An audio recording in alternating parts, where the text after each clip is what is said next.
El Estado siempre ha querido más que obediencia externa, ha deseado la devoción interior. No se conforma con leyes cumplidas, anhela conciencias alineadas.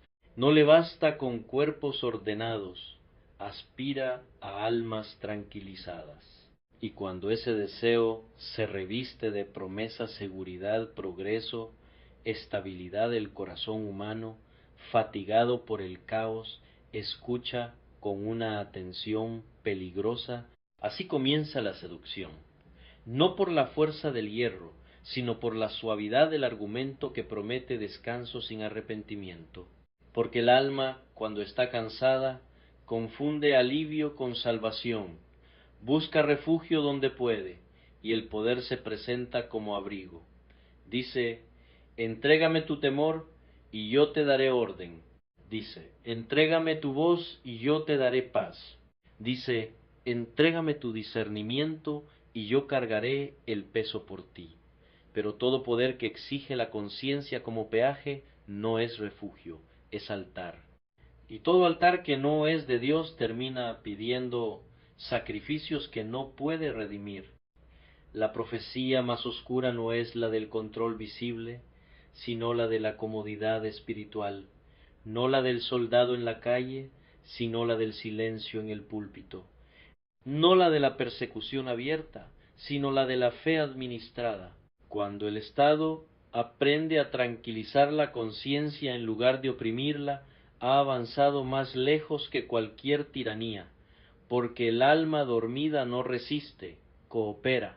Dios creó al hombre con una interioridad inviolable. Allí habló primero, allí juzga, allí salva. El pecado intenta ocupar ese espacio desde dentro, pero no puede hacerlo sin permiso.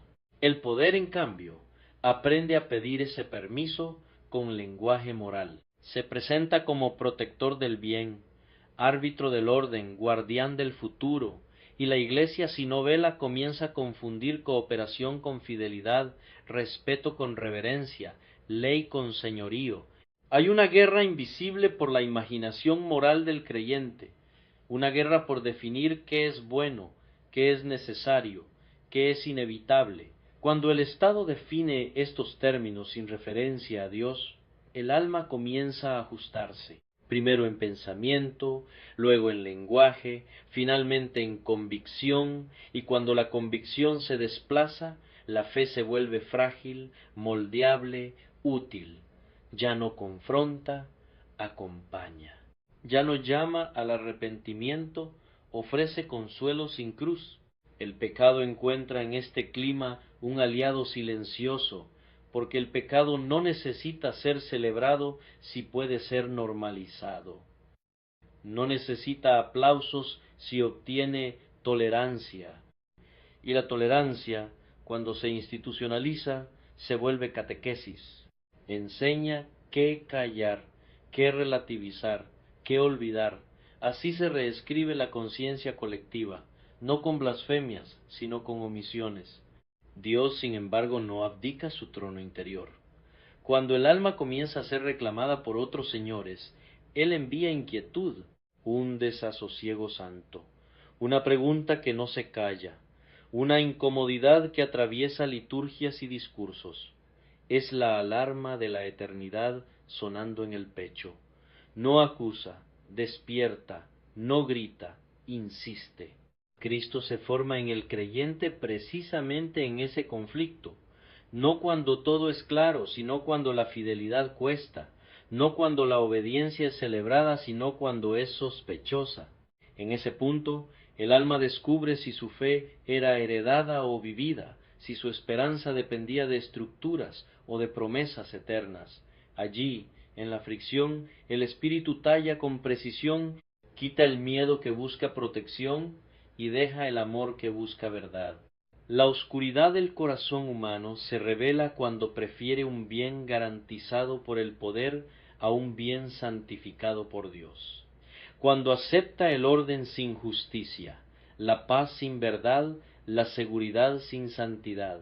Pero la luz se revela cuando el creyente, aún temblando, dice no a lo que pide el alma como precio. Ese no es rebeldía, es adoración.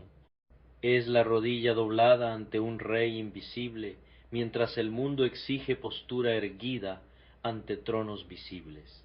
La gracia pesa más en estos momentos, no como indulgencia, sino como fuerza. Da valor para perder sin odiar, para resistir sin endurecerse, para hablar sin convertir la verdad en arma. Esa gracia no promete escape, promete presencia. No garantiza resultados, garantiza comunión. Y esa comunión sostenida en el tiempo forma una identidad que el poder no puede comprar ni quebrar.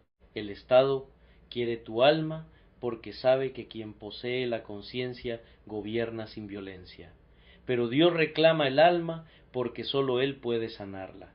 Entre esos dos reclamos, el creyente vive la hora decisiva. No en grandes gestos siempre, sino en hábitos pequeños, que acepta, que calla, que bendice, que resiste. Cada decisión es una semilla, y toda semilla, tarde o temprano, da fruto. La iglesia que despierta esta realidad deja de pedir permiso para ser fiel. No se vuelve anárquica, se vuelve libre. No desprecia la autoridad, la discierne. Honra lo que corresponde, pero no rinde lo que pertenece a Dios. Aprende a vivir bajo leyes sin entregar la ley del corazón.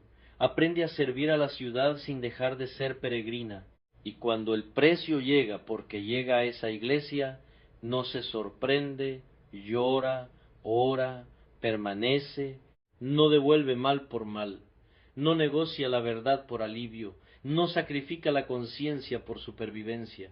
Sabe que el alma vale más que la vida cómoda y que perderla es el único fracaso irreparable. Al final, cuando las estructuras que reclamaron devoción se desvanezcan y las promesas que exigieron silencio se disuelvan, quedará lo que siempre quedó: un pueblo que no entregó su alma. Un pueblo que entendió que la profecía más oscura no era la del control visible, sino la del consentimiento interior, y que eligió, por gracia, resistir desde dentro, guardar el fuego, proteger la conciencia y rendir la vida solo a Dios. Entonces vendrá la paz. No la paz administrada, sino la paz que desciende, no la paz que exige silencio, sino la paz que nace de haber hablado cuando Dios llamó.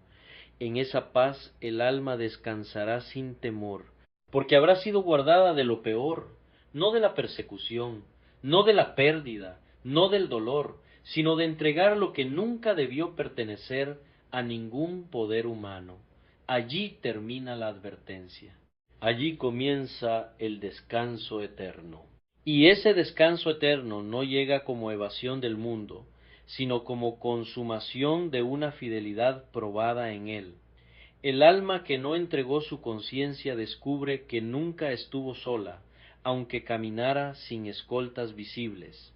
Descubre que cada renuncia fue una siembra y cada pérdida una poda necesaria. Descubre que la voz que parecía pequeña fue sostenida por un eco más antiguo que los imperios, más fuerte que los decretos, más persistente que cualquier propaganda. Porque el poder que reclama el alma siempre teme al corazón despierto, teme a la conciencia que no se compra, al espíritu que no se tranquiliza con promesas, a la fe que no se administra. Por eso intenta envolver la verdad en lenguaje técnico, diluirla en procedimientos, archivarla en comisiones, pero la verdad no cabe en expedientes. Vive, respira. Se levanta de noche y vuelve a insistir cuando el día intenta distraerla. El creyente aprende entonces a vigilar su interior como quien cuida un fuego en medio del viento. No presume de su llama, la protege. Sabe que basta una concesión para que la chispa se apague, y sabe también que basta una obediencia para que el fuego vuelva a arder. Esa vigilancia no es paranoia, es amor. Amor a Dios, amor a la verdad, amor a la vida que no se negocia. Hay días en que la presión aumenta y la tentación se disfraza de razonabilidad. Días en que callar parece sensato y hablar parece imprudente. días en que el alma recuerda el costo y el cuerpo desea descanso. Pero en esos días la memoria de la cruz vuelve a ordenar las prioridades, porque la cruz no fue sensata para el mundo, pero fue salvación para la eternidad. Y todo lo que se parece a Cristo llevará de algún modo ese sello de incomodidad redentora. La Iglesia que comprende esto deja de medir su salud por la ausencia de conflicto y comienza a medirla por la presencia de la verdad. No busca provocar, pero tampoco huye. No romantiza el sufrimiento, pero tampoco lo evita cuando obedecer lo requiere. Camina con una sobriedad que no necesita dramatismo. Su fortaleza no está en la visibilidad, sino en la coherencia que el espíritu reconoce. El pecado, al no poder capturar la conciencia, intenta cansarla. Sugiere que la resistencia es inútil, que el resultado está decidido, que la fidelidad es romántica pero ineficaz. Pero la historia del reino no se escribe con eficacia inmediata, sino con obediencia persistente. Las grandes derrotas del mal comenzaron con pequeñas negativas, y las grandes restauraciones nacieron de oraciones que nadie registró. Dios sigue formando a Cristo en los suyos en este terreno áspero. No los endurece, los afina, no los vuelve agresivos, los vuelve claros. La claridad es peligrosa para el engaño porque no necesita gritar. Basta con estar, basta con no mentir, basta con no rendir lo que pertenece al cielo. Esa claridad desarma sin violencia y confronta sin odio. Cuando el Estado exige el alma, el creyente responde con una pertenencia anterior, no con desprecio, no con burla, no con miedo. Responde con una fidelidad que honra a Dios y por ello mismo pone límites al poder, porque el poder que no es absoluto puede ser respetado, el poder que pretende serlo debe ser resistido en la conciencia, y esa resistencia, silenciosa y firme, es un acto de adoración. Al final, el mundo verá lo que siempre ve tarde, que las conciencias libres sostienen a las sociedades más que las obediencias forzadas, que la verdad vivida preserva más que las leyes multiplicadas, que el alma no puede ser administrada sin costo eterno, y aunque muchos no lo confiesen, reconocerán que hubo un pueblo que no entregó su interior, y por eso mismo salvó algo más que a sí mismo. Así, la profecía se cumple no con catástrofes espectaculares, sino con elecciones fieles. La oscuridad no vence porque no logra poseer el centro. La luz permanece porque no pidió permiso para ser luz. Y el creyente, habiendo guardado su alma, entra en el reposo prometido con manos vacías y corazón lleno. Allí no habrá estados que reclamen devoción, ni poderes que exijan silencio. Allí no habrá cálculos ni temores, sólo verdad plena, justicia perfecta y una presencia que no pide nada porque ya lo ha dado todo. En esa presencia, el alma comprenderá que resistir fue amar, que hablar fue adorar, que guardar la conciencia fue guardar la vida, y descansará, finalmente, no porque escapó del mundo, sino porque permaneció fiel en él hasta el fin. Y esa fidelidad sostenida hasta el fin revela algo que el mundo nunca pudo comprender del todo, que el alma no se preserva huyendo, sino permaneciendo. Permaneciendo en la verdad cuando la mentira se vuelve cómoda, permaneciendo en la luz cuando la sombra promete alivio, permaneciendo en Dios cuando todo invita a diluirlo. Esa permanencia no es inmovilidad, es raíz profunda que resiste vientos cambiantes sin quebrarse. El creyente que ha guardado su conciencia aprende a vivir con una sobriedad que no es tristeza, es claridad. Sabe cuándo una promesa es carnada y cuándo un llamado es cruz. Sabe cuándo una invitación busca cooperación y cuándo busca rendición interior. Esa sabiduría no llegó por intuición, sino por heridas sanadas, por decisiones difíciles, por noches en que el alma eligió obedecer sin testigos. Allí se formó el carácter que no se vende. El poder, al no poder poseer el centro, pierde su hechizo. Puede gritar, presionar, seducir, pero ya no gobierna el corazón. Y cuando el corazón es libre, el cuerpo puede soportar restricciones sin perder dignidad. El creyente aprende a vivir con límites sin volverse limitado, a sufrir sin volverse amargo, a resistir sin volverse duro, porque su fuerza no proviene de la victoria externa, sino de una comunión interna que no se interrumpe. Dios sigue hablando en ese lugar, no siempre con instrucciones detalladas, sino con presencia suficiente. Enseña a discernir cuándo avanzar y cuándo esperar, cuándo hablar y cuándo callar, cuándo ceder en lo secundario y cuándo mantenerse firme en lo esencial. Esa enseñanza no convierte al creyente en estratega del poder, sino en siervo del reino, y el reino no se administra, se recibe y se vive.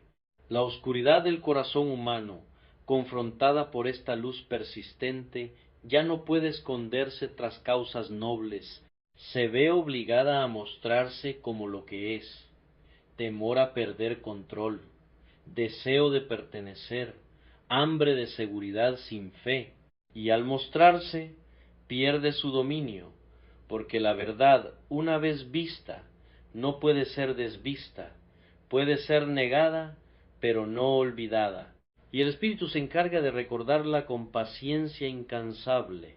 La belleza de la redención se despliega cuando el alma, lejos de endurecerse por la presión, se vuelve más tierna, más sensible al dolor ajeno, más rápida para arrepentirse, más lenta para juzgar. Esa ternura no es debilidad, es fruto del fuego. El fuego de Dios no calcina el amor, lo purifica, quita la mezcla, elimina la escoria, deja el oro que refleja la luz sin distorsión. Cristo, plenamente formado, se manifiesta como una vida integrada. No hay un yo para el culto y otro para la plaza. No hay una voz para Dios y otra para el poder. Hay una sola lealtad que ordena todas las demás, y esa lealtad libera de la necesidad de justificar cada paso, de ganar cada batalla, de ser comprendido por todos. El creyente aprende a caminar con Dios aun cuando camina solo entre los hombres. La iglesia que guarda su alma se convierte en un signo incómodo, no por su agresividad, sino por su coherencia, no por su tamaño, sino por su peso, no por su influencia visible, sino por su fidelidad invisible. Y esa fidelidad, como una fragancia, permanece aún cuando los escenarios cambian. Es la memoria viva de que hubo quienes no vendieron su interior cuando todo invitaba a hacerlo. Al caer el telón de esta era, cuando las voces que exigieron silencio ya no tengan eco y las promesas que pidieron devoción ya no tengan brillo, quedará una claridad simple, la claridad de haber elegido bien, no perfectamente pero sinceramente, no sin temor pero con fe. Esa claridad no será orgullo, será gratitud. Gratitud por la gracia que sostuvo, por el Espíritu que alertó, por el Padre que llamó una y otra vez. Entonces el alma descansará sin reservas. No habrá que vigilar el fuego, brillará por sí mismo. No habrá que proteger la conciencia, estará segura. No habrá que discernir entre reclamos. Solo habrá un Señor, y en su presencia todo lo que fue confuso se ordenará, todo lo que dolió será comprendido, todo lo que se perdió será encontrado. Allí termina la lucha por el centro, allí cesa la tentación de entregar lo que no tiene precio. Allí el alma, habiendo resistido al reclamo indebido y respondido al llamado verdadero, se inclina con gozo, no por temor al poder, sino por amor al Dios que guardó su vida. Y en esa inclinación final, el corazón sabrá sin necesidad de palabras que ninguna fidelidad fue en vano, que ninguna verdad amada se perdió, y que el descanso prometido era real desde el principio, esperando a quienes no entregaron su alma cuando el mundo la reclamó. y al inclinarse así, el alma descubre que la reverencia no encoge la vida, la ensancha, porque todo lo que fue entregado a Dios vuelve transformado, purificado de miedo, libre de la urgencia de demostrar. El corazón respira sin prisa, la mente descansa sin anestesia, el espíritu permanece alerta sin ansiedad. Es el equilibrio santo que sólo conoce quien dejó de negociar con lo eterno. Hay una música silenciosa que acompaña a los fieles que resistieron sin endurecerse. No es la melodía del triunfo humano, sino el compás del reino que avanza sin ruido. Se oye en la manera de perdonar cuando el recuerdo aún duele, en la decisión de decir la verdad sin convertirla en arma, en la perseverancia que no abandona aun cuando el fruto parece tardar. Esa música no busca aplausos, sostiene el caminar. El mundo seguirá pidiendo el alma con nuevas palabras y viejos anhelos. Cambiará el lenguaje, pulirá los argumentos, prometerá alivio con formas más amables. Pero el creyente que aprendió a discernir ya no se deja arrastrar, reconoce el precio oculto, identifica el intercambio injusto, siente la alarma suave que Dios coloca en la conciencia, y al sentirla, se detiene, ora, espera, obedece. Esa secuencia simple guarda más libertad que 1000 discursos. Dios continúa educando a su pueblo en la escuela de la fidelidad ordinaria. No siempre hay momentos grandiosos. Hay días repetidos, tareas humildes, decisiones sin testigos. Allí se forja la resistencia verdadera. Allí la fe deja de ser idea y se vuelve hábito santo. Allí el amor aprende a ser constante, no reactivo.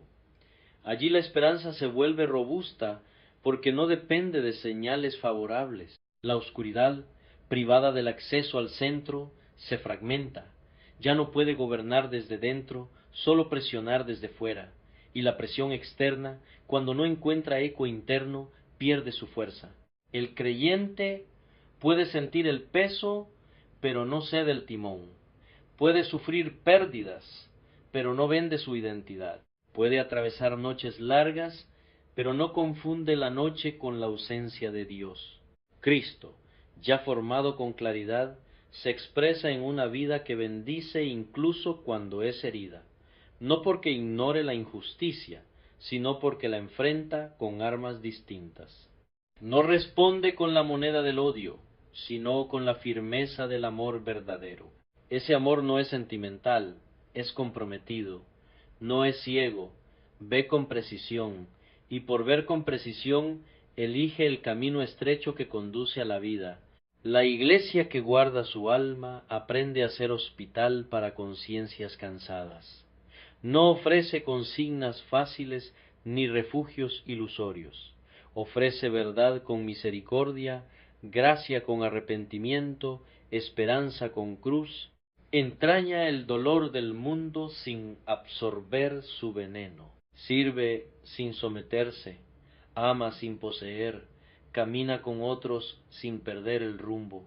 Y cuando los relatos dominantes se cansan de sí mismos y las promesas repetidas pierden brillo, esa iglesia permanece, no como reliquia, sino como raíz, no como poder alternativo, sino como presencia fiel.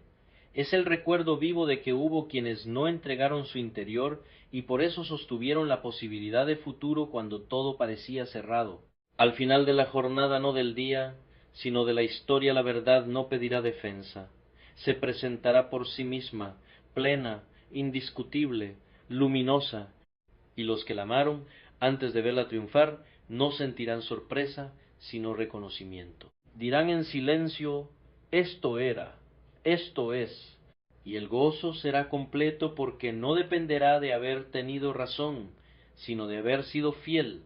Entonces la paz descenderá sin reservas. No habrá que vigilar puertas ni custodiar fronteras del alma.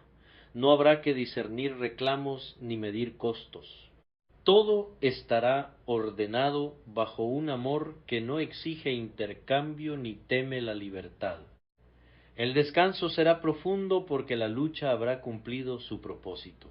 Y así, sin estruendo y sin prisa, el río de la revelación llegará al mar. No perderá su identidad, la cumplirá. Lo que fue fe será visión, lo que fue esperanza será abrazo, lo que fue obediencia será descanso.